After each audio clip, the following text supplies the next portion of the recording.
다 함께 사도신경으로 신앙 고백하겠습니다.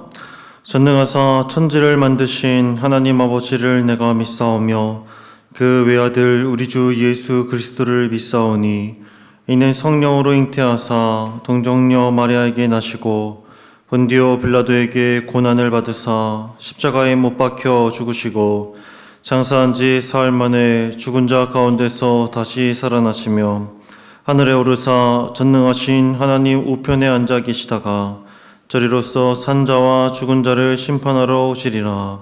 성령을 믿사오며 거룩한 공예와 성도가 서로 교통하는 것과 죄를 사하여 주시는 것과 몸이 다시 사는 것과 영원히 사는 것을 믿사옵나이다. 아멘. 다 함께 찬송가 370장 찬양하시겠습니다. 찬송가 370장 주 안에 있는 나에게 찬양하시겠습니다.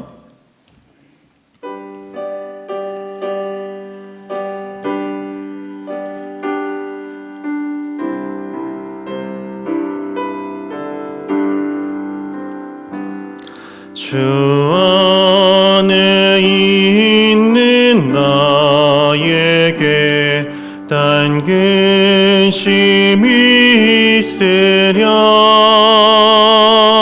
십자가 밑에 나가 내 짐을 풀었네. 주님을 찬송하면서 할렐루야 할렐루야. 내 앞길 멀고 험해도 나 주님만 따라가리. 두려움이 변하여 내 기도 되었고 전날의 한숨 변하여 내 노래 되었네. 주님을 찬송하면서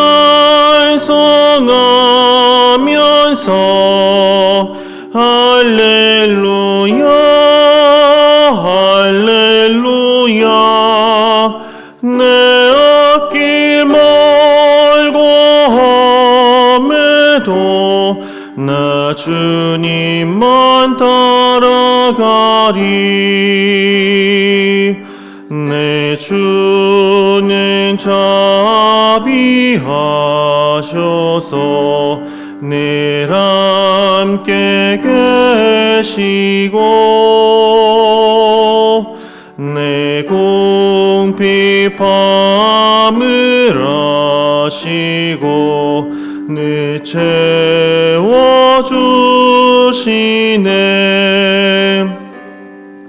주님을 찬송하면서 할렐루야 할렐루야.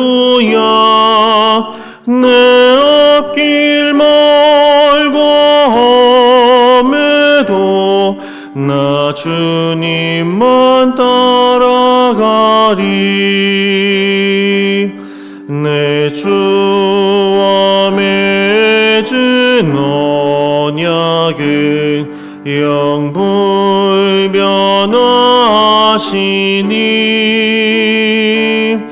그 나라 가기까지는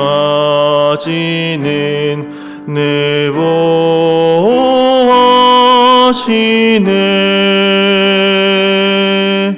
주님을 찬송하면서 할렐루야 할렐루야. 내 앞길 멀고 험해도 나 주님만 따라가리. 아멘. 오늘 함께 나눌 성경 말씀은 민수기 18장 21절부터 32절까지의 말씀입니다. 민수기 18장 21절부터 32절까지의 말씀입니다. 제가 봉독하겠습니다. 내가 이스라엘의 11조를 레위 자손에게 기업으로 다 주어서 그들이 하는 일 곧 회막에서 하는 일을 감나니 이후로는 이스라엘 자손이 회막에 가까이 하지 말 것이라 죗값으로 죽을까 하노라. 그러나 레위인은 회막에서 봉사하며 자기들의 죄를 담당할 것이요 이스라엘 자손 중에는 기업이 없을 것이니 이는 너희 대대의 영원한 율례라.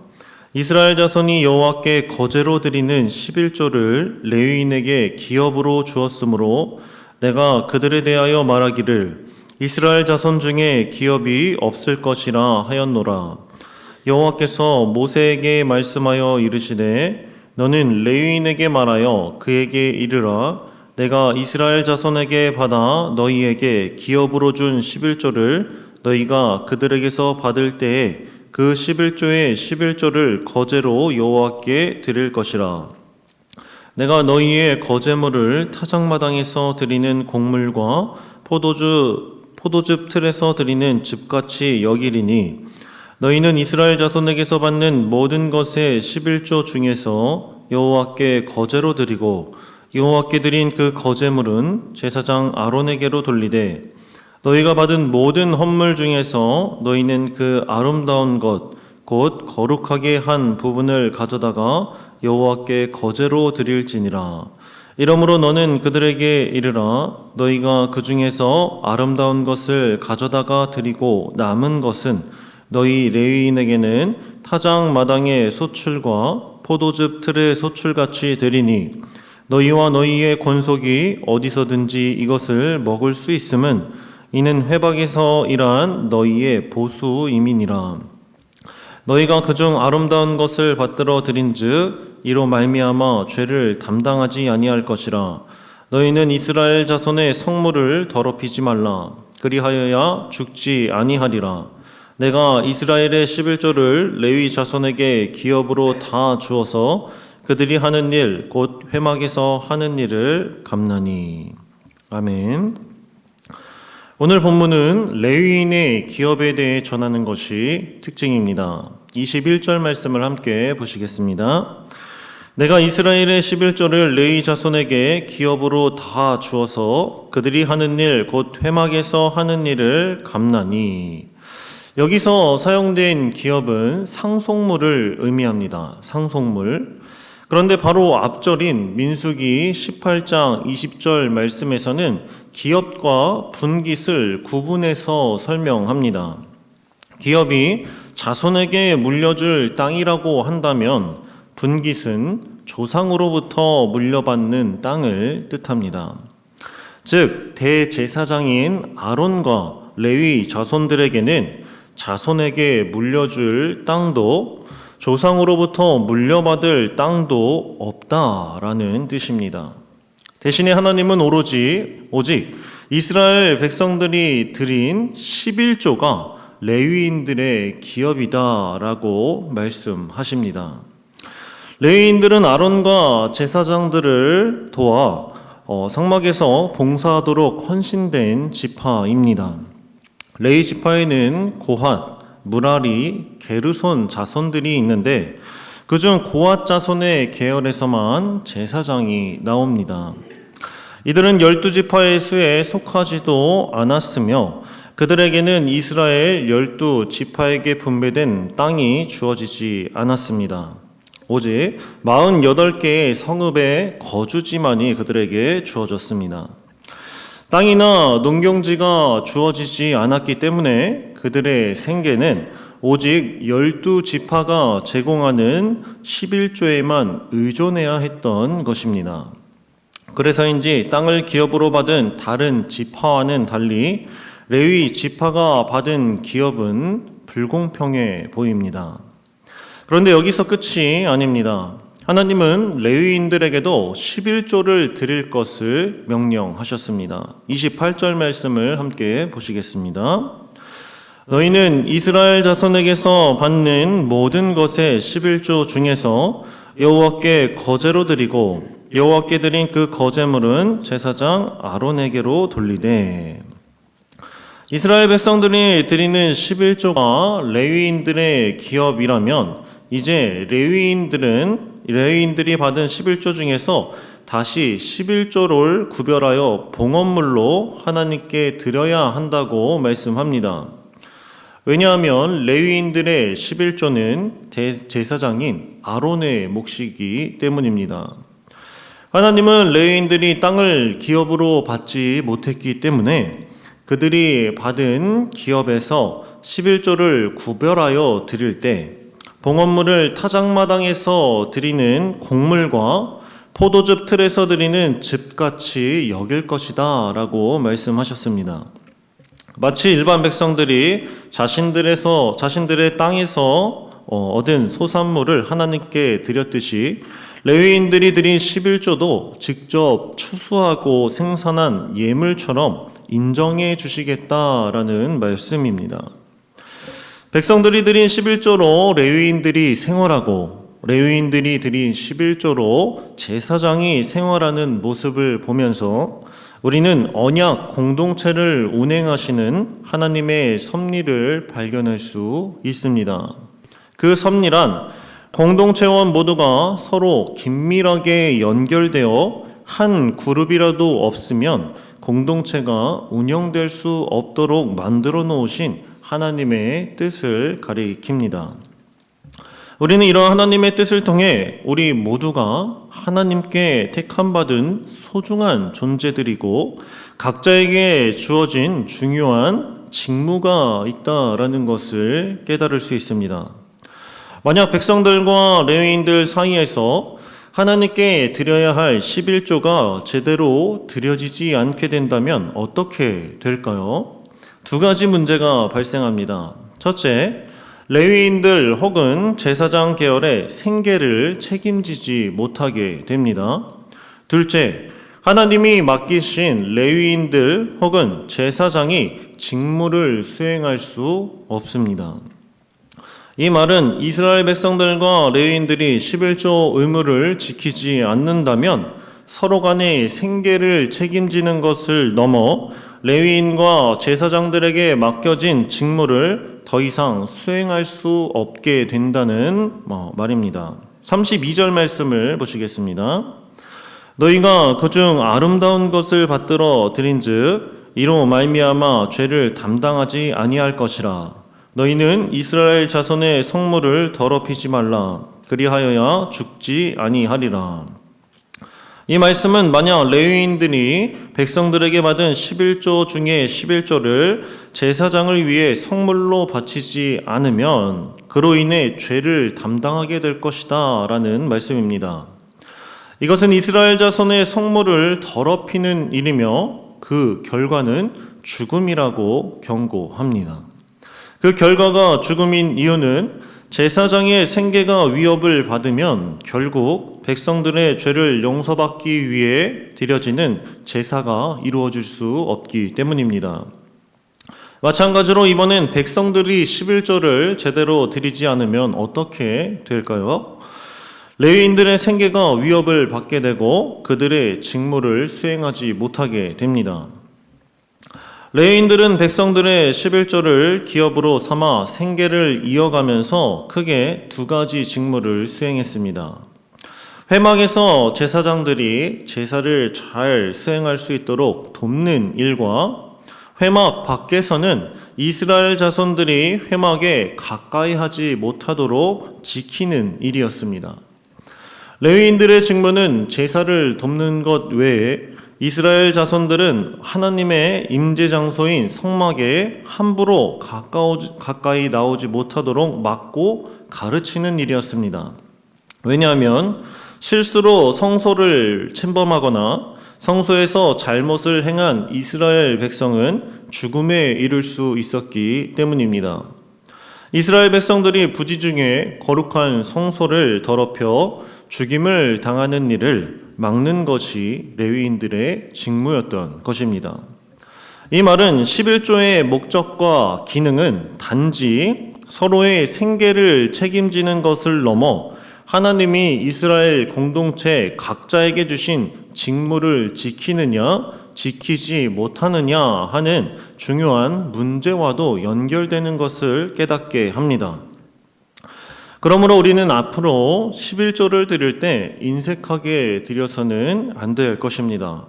11조는 자원하여 드리는 것이 아니라 의무적으로 드려야 하는 것임을 알았기 때문입니다. 각자에게 맡겨진 11조의 의무를 다했을 때 각자에게 맡겨진 직무 또한 잘 수행하여 공동체 전체가 범죄하지 않고 하나님의 뜻 안에서 함께 생존할 수 있는 것입니다. 결국 하나님의 것을 떼어드리는 11조는 하나님이 아닌 언약 공동체 우리 자신을 위한 일이었다라는 것을 기억하시길 바랍니다. 그렇다면 이러한 하나님의 섭리를 오늘날 교회 공동체에는 어떻게 적용해야 할까요? 오늘날 성도가 11조를 드리지 않는다고 해서 교역자들이 굶거나 생계가 어렵지는 않습니다. 교회에서 매달 월급을 받으면서 생활하기 때문입니다. 그런데 11조의 목적은 의무라고 말씀드렸습니다. 이 말은 성도와 교역자 간에 서로에게 주어진 의무를 다하지 않을 경우 문제가 발생한다는 말입니다. 어떤 문제가 발생할까요? 사도행전 6장 2절부터 4절까지 말씀을 제가 읽어드리겠습니다. 12 사도가 모든 제자를 불러 이르되 우리가 하나님의 말씀을 제쳐놓고 접대를 일삼는 것이 마땅하지 아니하니 형제들아 너희 가운데서 성령과 지혜가 충만하여 칭찬받는 사람 7을 택하라. 우리가 이 일을 그들에게 맡기고 우리는 오로지 기도하는 일과 말씀 사역에 힘쓰리라 하니. 이 말씀은 초대교회 성도의 수가 급격하게 증가하고 성도 간에 서로 다투고 분쟁이 일어나자 사도들이 7 집사를 세워 성도를 돌보고 그들은 오직 기도와 말씀 사역에 힘썼다라는 내용을 전합니다. 사도들은 다툼과 분쟁의 원인이 말씀과 기도 사역에 소홀했기 때문인 것을 깨달았습니다. 가장 소중한 하나님의 말씀을 가르치고 전하고 기도하는 일은 소홀히 하고 구제하는 일에 많은 시간을 사용한 것을 깨닫게 된 것입니다. 교회에서 가난하고 헐벗고 굶는 사람을 돕는 것은 당연히 해야 할 일이지만 우선순위가 잘못되었던 것입니다. 사도들이 감당해야 할 우선적인 직무는 하나님의 말씀을 올바로 가르치고 기도하는 일입니다. 그래서 사도들은 공동체 안에서 7 집사, 직분자들을 세운 것입니다. 만약 오늘날 교역자들이 기도와 말씀을 가르치는 직무를 소홀히 한다면 어떤 일이 발생할까요? 성도들에게 영혼의 양식인 하나님의 말씀을 제대로 준비하고 전하지 못해 성도들은 영혼에 필요한 충족을 얻지 못할 것입니다. 영혼에 필요한 양식을 얻지 못하고 충족받지 못하면 영적인 성장과 변화를 경험할 수 없고 문제와 다툼과 고난이 생겼을 때 이겨낼 힘과 능력을 가질 수 없습니다. 반대로 성도들이 교회를 위한 직무와 의무를 다하지 않으면 어떻게 될까요? 초대교회 사도들이 구제하는 일에 치우쳐 말씀과 기도 사역을 감당하지 못하게 된 것처럼 문제가 발생하고 말 것입니다. 따라서 성도와 교역자는 각자에게 주어진 의무와 직무에 반드시 충실해야 합니다. 사랑하는 성도 여러분, 오늘 우리는 본문 말씀을 통해 11조는 이스라엘 전 공동체의 생계 문제뿐만 아니라 각자에게 주어진 직무에도 영향을 끼치는 중요한 의무라는 것과 그 예물이 결국 우리 공동체를 위해 제정된 법임을 깨달았습니다. 그러므로 우리 모두 우리 각자에게 맡겨주신 11조의 의무와 직무를 잘 감당하여 공동체를 사랑하는 것을 배우고 하나님이 기뻐하시는 성문 교회가 되길 예수 그리스도의 이름으로 소망하고 축복합니다. 기도하겠습니다. 사랑과 은혜가 충만하신 하나님 아버지 감사드립니다. 태초부터 성부, 성자, 성령 하나님이 유기적으로 사랑을 나누고 교제하셨듯이 언약 공동체 또한 하나님의 백성으로서 레위인으로서 제사장으로서 맡겨진 의무와 직무를 다하여 함께 서로의 육신과 영혼의 생명을 지켜주고 교제하게 하시니 감사드립니다. 말씀에서 배운 것처럼 우리 공동체도 각자에게 맡겨진 11조의 의무와 직무를 다하여 성도는 성도와 교회를 위해 봉사하게 하시고 교역자는 성도와 교회를 위해 말씀과 기도를 최선을 다해 준비하여 서로 사랑하고 하나님이 기뻐하시는 교회가 될 수 있도록 함께하여 주시옵소서. 흔적조차 없이 사라질 세상의 기업이 아닌 영원한 하나님 나라를 기업으로 상속해 주신 우리 주님 예수 그리스도의 이름으로 기도드립니다. 아멘. 하늘에 계신 우리 아버지여, 이름이 거룩히 여김을 받으시오며 나라가 임하옵시며 뜻이 하늘에서 이룬 것 같이 땅에서도 이루어지이다. 오늘날 우리에게 일용할 양식을 주옵시고 우리가 우리에게 죄 지은 자를 사하여 준 것 같이 우리 죄를 사하여 주옵시고 우리를 시험에 들게 하지 마옵시고 다만 악에서 구하옵소서. 대개 나라와 권세와 영광이 아버지께 영원히 쌓옵나이다. 아멘. 들으신 말씀을 기억하며 함께 기도하겠습니다. 먼저 각자에게 주어진 11조의 의무와 직무를 잘 감당하고 지켜 하나님이 기뻐하시는 성문 공동체가 되게 하옵소서 기도해 주시고, 두 번째로 썩어 없어질 세상의 기업보다 영원한 하나님 나라의 기업을 사랑하고 지킬 수 있는 믿음을 허락해 주시옵소서 기도해 주시고, 마지막으로 오늘 드려지는 수요 예배를 통해 하나님 영광받아 주옵소서. 그리고 김희천 목사님을 통해 선포되는 말씀 가운데 하나님의 크신 권능이 함께 해달라고 기도해 주시고 각자 개인 기도하시고 돌아가겠습니다. 기도하시겠습니다. 사랑과 은혜가 충만하신 하나님 아버지 감사합니다. 이 새벽 아버지 레위인들의 기업에 대한 말씀을 통하여서 우리들 11조의 의미를 다시 한번 되새길 수 있도록 인도하여 주시니 감사합니다. 하나님, 11조의 의무가 이스라엘 공동체 각자에게 있는 아버지 생계를 책임지는 것뿐만 아니라 각자가 하나님으로부터 맡겨진 귀한 직무와 사역에 충실할 수 있도록 하는 아버지 귀한 예물임을 깨닫게 하시니 감사합니다. 따라서 우리들 더 이상 11조 드리는 것에 인색하지